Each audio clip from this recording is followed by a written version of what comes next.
Absolver is one of those rare fighting games that feels remarkably different from its peers. Though challenging, its combat isn't based on memorizing complicated series of attacks, but rather on taking part in a master and apprentice system of sorts. The world around it feels underdeveloped, however, which leaves a lot of potential unfulfilled for now.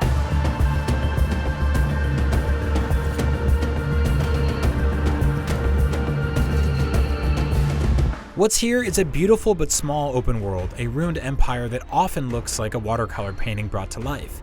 It contains several widely different biomes and features maps complex enough that it's sometimes easy to get briefly lost in the absence of a minimap. It's a disappointment when the Spartan campaign set here ends abruptly only a handful of hours in, revealing little about its attractive lore in its few cutscenes and scripted interactions with NPCs. But of course, the world is only a backdrop for the action, which is beautiful and fluid to watch in motion and produces moments when the freeform battles end up looking almost choreographed. If Ubisoft's For Honor is about the brutality of melee combat, then Absolver is about its finesse. It concerns itself mainly with martial arts hand-to-hand violence and only occasionally yields the stage to weapons you can summon or pick up in the environment. One of the best features of Absolver is the potential to develop a fighting style that feels uniquely your own. A better name for Absolver would probably be Absorber, in that you can slowly unlock every move you see an NPC or player using against you by dodging or blocking their attacks.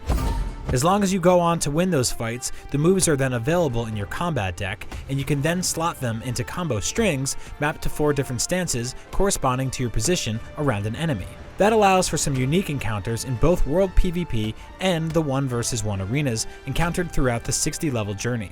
That's especially true when you toss in variables like alternate attacks for each stance, abilities like heals and knockbacks mapped to the D-pad, and separate combat decks that activate after you pick up weapons or summon them with shards you earn from taking damage. Weapons are always a risk though, because they break easily and your opponent can knock them out of your hands and use them against you. There are 4 classes of a sort, based around defensive abilities such as absorbing blows by moving the left thumbstick or evading them entirely. But these are less the rigid roles of most RPGs and more like the canvas on which you paint with your palette of accumulated moves. You can mix and match the moves from one school with another for unique and creative builds. One problem though is that the blocking and dodging needed to learn all these moves often seriously bogs down the otherwise fast-paced action. Farming a mini-boss for his or her moves can take long, dull hours, as in the case of one who unlocks a Drunken Master set. Leveling itself is a bit of a problem, as Absolver does a poor job of explaining the relation of attributes to combat styles and then doesn't let you respec your character once you understand them.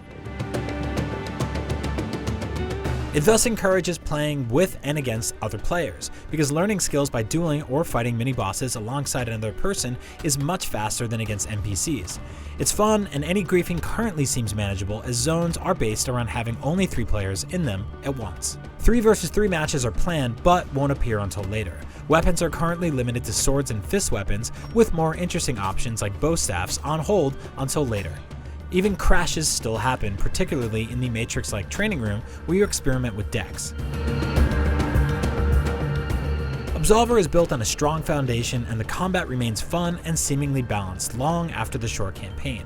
All the same, Absolver often feels like an early access game because of its brevity and the lack of things to do with its flexible fighting system outside of simple one-on-one duels. That said, its existing best parts are addicting and polished enough to possibly make the others worth the wait. Few fighting games have looked this beautiful, and few have felt this unique. For more on fighting games, check out our reviews for Injustice 2 and Tekken 7.